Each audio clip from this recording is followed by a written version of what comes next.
Hello, everybody. Happy Friday. It's Dave Neal, stand-up comic and host of Bachelor Nation News. As you guys know, we've tracked this story for the last year. No pun intended. Colton Underwood's Netflix docuseries dropped today. 6 episodes, I believe. Everything he said about the Cassie Randolph situation we'll discuss. That was the 6th episode of the 6-part series. Of course, using, I guess, his past mistakes as an abuser and stalker. You had to wait till the 6th episode, right? You had to make sure everyone watches it, get that watch retention. We'll talk about it. I've given a little bit of a benefit of the doubt to say, look, the last couple weeks we've seen the trailer. Let's wait and see what happens. Well, the Daily Beast writes an article, and I don't really support or read the Daily Beast, but if they write an article with a saucy headline, your boy's going to find it, that says Colton Underwood's coming out. Colton wraps a pile of garbage in a rainbow flag. So we'll get into all of this. Colton, I'll discuss some of the things he said in his docuseries that he was just surprised and shocked at the negative response he got from coming out. So I'll play some of those. I'll read some of those clips for you guys and discuss some other aspects of Colton Underwood's docuseries. Now, listen, there's a lot to cover here. There's a lot to unpack, and we'll get right into it. With regards to the performative aspect of starring in your own docuseries, you can feel empathy and feel for someone's struggles, but at the same time, everything that's said, we know it's on camera with a lav mic, and it's pre-produced, it's packaged. So with that said, it's almost hard to believe any of it because it's all an attempt to control. So we'll share some clips where Colton says, when it came to Cassie, I was trying to control my relationship because I couldn't control that I was gay when I was trying to live in a straight world. Control. Obsessiveness and control. And now, when you star in your own docuseries, whether he directed it and edited it or not, it's controlling your narrative. And that's just what it is. So I guess we take it with a grain of salt. So we'll get into all of it. And first, of course, if you enjoy this slop of drama that we have for you, make sure to donate to the toy drive so we can at least restore some faith in humanity and do some good things for the world. We're at 88%. Now, this money goes directly to underprivileged kids. You see right here, like any charity, 97% goes to the program, which is gifts for kids. And of course, some goes to fundraising and overhead. Hey, that's just how it works, right, folks? So we're trying to raise $10,000. The toy drive dropped 1 week ago on Black Friday, and we're at $8,800. So thank you for all the donations as they keep coming in. And if you're part of Vlogmas, Vlog Day 3 just dropped. A Rudolph is born. Yes, I dressed my dog up in a Rudolph costume. As you can see, he's a basset hound, which means he has a weird body shape and his butt couldn't fit into it. But if you want to see Tasha, my fiance, and my trip to Animal Kingdom, we have it all here in today's 3rd vlog. We just dropped it. It's amazing. It's tons of fun. If you like animals, this will be a good palate cleanser. Of course, day 2 of the Vlogmas, we did a Harry Potter Christmas. And day 1, we kind of started the whole Vlogmas and showed you what it's all about. It's Christmas-themed vlogs. You have to be a part of it. It's a special thing. I'm promoting it heavily because I truly believe in it. I spent a ton of time editing them. I think you guys are going to love it. All right, so let's get into Colton. That was my spiel for you guys. Colton does his GMA interview. This is how episode 6 starts, where it discusses Cassie Randolph. And he's glued to his phone afterwards. He comes out on Good Morning America. Everyone kind of knew it was happening. They teased it for a day or two. And then he goes, wow, there's worse backlash than he expected. He said, I expected some negative reviews and some positive reviews. But then we can actually start to see some of his obsessiveness come through. Whoa, he's like, it's really important what people think of him. And I get it. It's his big coming out thing, but obsessive in today's social media world, it's exactly what it was. He said, legally, I can't talk about it, and the only person I have to blame is myself, and that is discussing Cassie Randolph. So immediately, he sets the tone that he's going to hide behind this sort of legal thing that he's not going to talk about. He's talking about it, but not talking about it. What he's doing is he's using aspects of stalking and harassing his ex to promote the Netflix documentary because he's mentioning it, but he's not going the full way in truly addressing. He's saying I put her through hell, but he's not saying exactly why. It's almost like if you get in a fight with your husband or wife and you go, hey, I'm sorry for all the things that I did. And they're like, well, what specifically? People want specifics, you know what I mean? So if you're going to audit your past relationships, you kind of need to get into the specifics. What drew you to purchasing a tracking device? Was it someone else that recommended it to you, or was it your grand idea? Like these are the things that people wanted to know. They're not going to get those answers. We might never get those answers. He said, I held on to that relationship out of fear of being a gay man, paranoid, scared, terrified, mentally unstable. I undid so many good memories. I texted what I texted out of insecurity insecurities and trying to control the narrative. All right, so that's his way of addressing the fact that he did text Cassie from an unknown number and actually stalked himself and her in his trying to jockey himself as the victim. And whether he says he's a victim or not, he clearly feels like one because he was paranoid, scared, and terrified. And of course, he's not. Cassie Randolph is the only victim here. He just cast a very large wake in trying to discover himself. And it is important to note, plenty of people have said this, and just to reiterate it, most stories of people coming out with their sexuality don't involve stalking and harassing an ex. So that doesn't make it right, but that's exactly what he did. So that's the headline that needs to be spoken about. He says, there are headlines as a stalker, and I catch myself leaning into defense. Because he wants to say, hey, I'm not a stalker. I'm not an abuser. I didn't emotionally abuse her. I didn't cause this trauma. I'm not that type of person. I'm a good person. Well, good people can do bad things, right? So Colton did that. Those things did happen. I think rather than being defensive about it, if he can learn to accept that he was in a dark place and hurt people, then that might help him realize that even good people, even your dad and your cousin and me and somebody else, we're all capable of bad things done in the face of fear, anger, and whatnot. He couldn't get a sit-down interview with Cassie Randolph, but mutual friends agreed to chat with him, and they called him out. The friends called him out. They said, what you put her through was BS. You scared her. They really called her out. Then Colton Underwood did a meeting with Fran Drescher and her ex. They were married for 20 years, and then he came out of the closet. So he talked to them about their experience with that and how hurtful the Fran's ex was in the relationship because he was trying to control things. Anika, I believe is her name, was on The Bachelor. She was the only one of former contestants to be a part of the docuseries, and she's the first woman to reach out to Colton after he came out.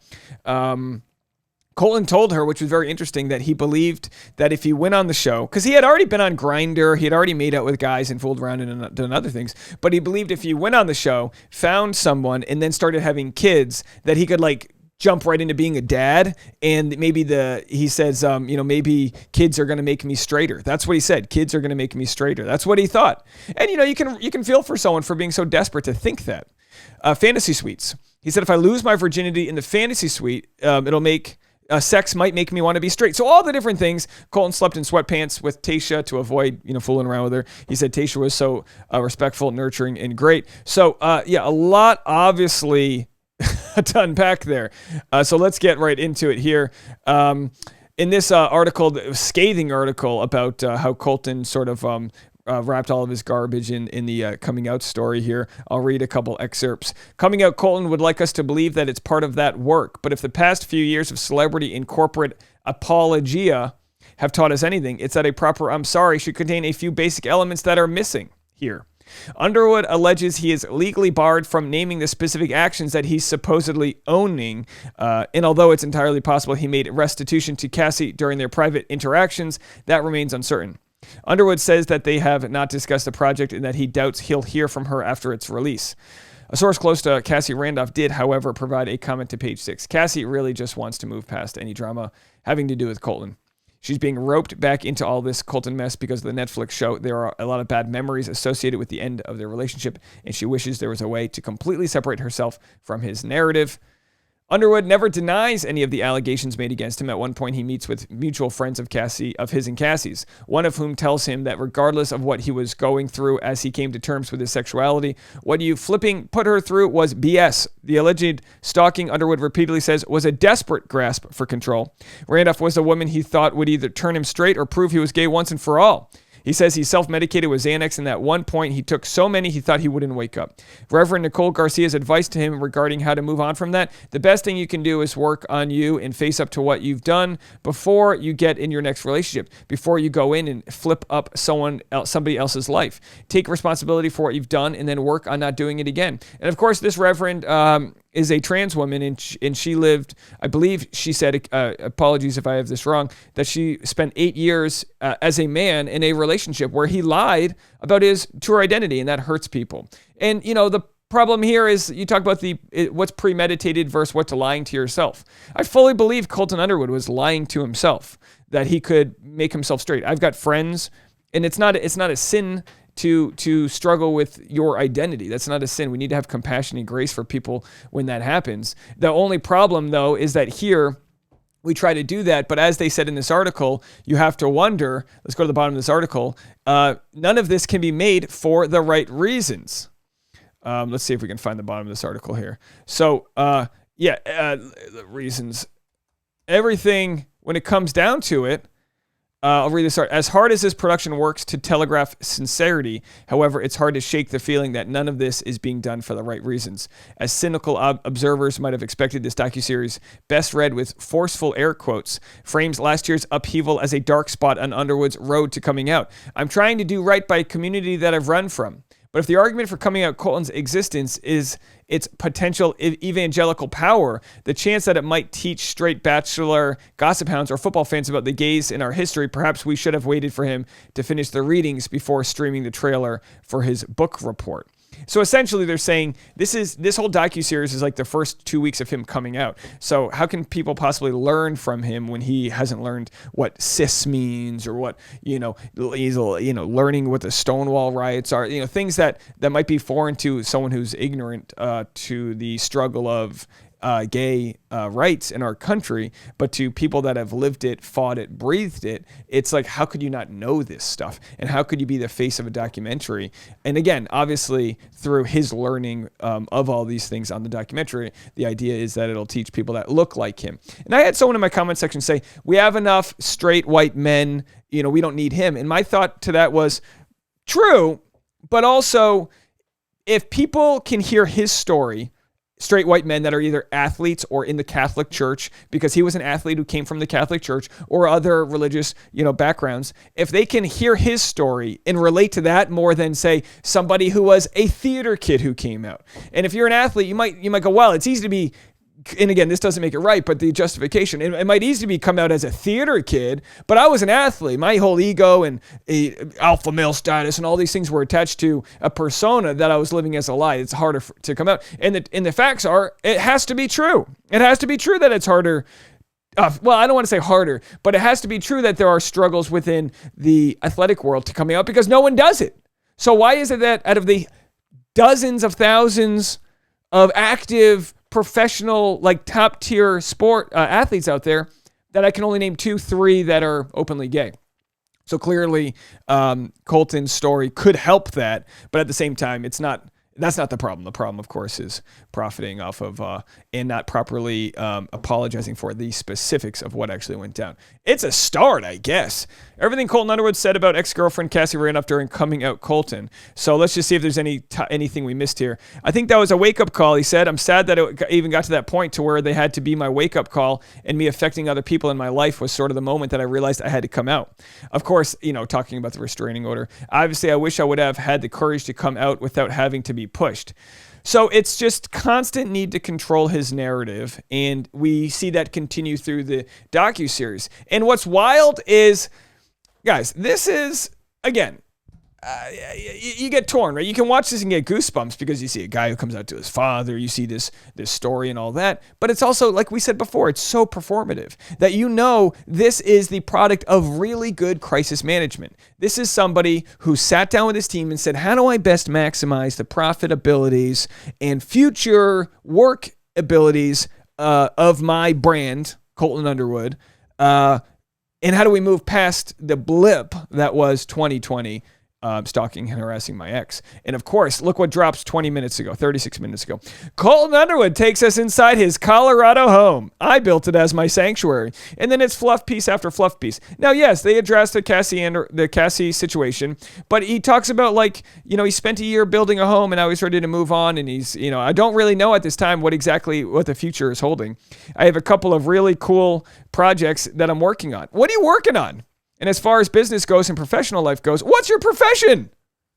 I feel like Jerry Seinfeld. What do you even do? Who pays you? Netflix. Really cool projects that I'm working on, and as far as business goes and professional life goes, I'm the most creative I've ever been. I've sort of had this internal peace with myself for the first time. Wow, I guess he can go back to Michael's if he's so creative. Last time he was there, he was buying colored duct tape that would blend in with the bumper of Cassie's trunk. All right, folks, here we go. Was that below the belt, or was it right on? I think it was right on line. All right, so anyway, we'll make some more videos talking about this. I'd love to know what you guys think. Leave a comment below.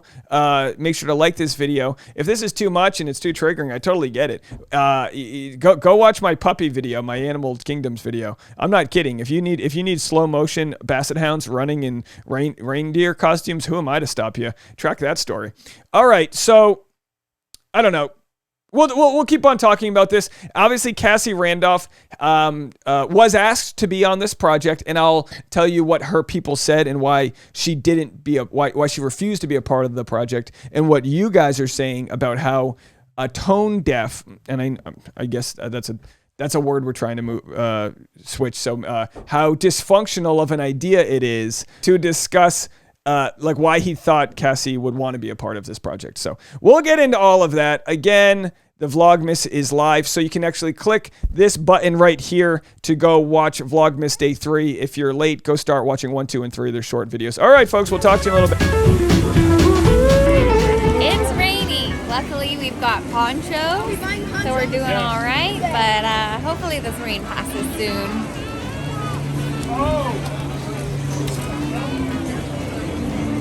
Didn't sign up for the rain. You're gonna have to lower that Yelp review. 3 stars. Got wet. Rudolph, my boy, now don't you act so coy. Let us go and fill all the little children. Check. 1, 2, 3, 4. This is a breaking news update. Audio only. Check 1, 2. Testing. Now I'm holding it right here. Ladies and gentlemen, this is Dave Neal, stand-up comic and host of Bachelor Nation News. We have a breaking news story live here from Animal Kingdom in Orlando, Florida. The sun has come out, the rain has gone away.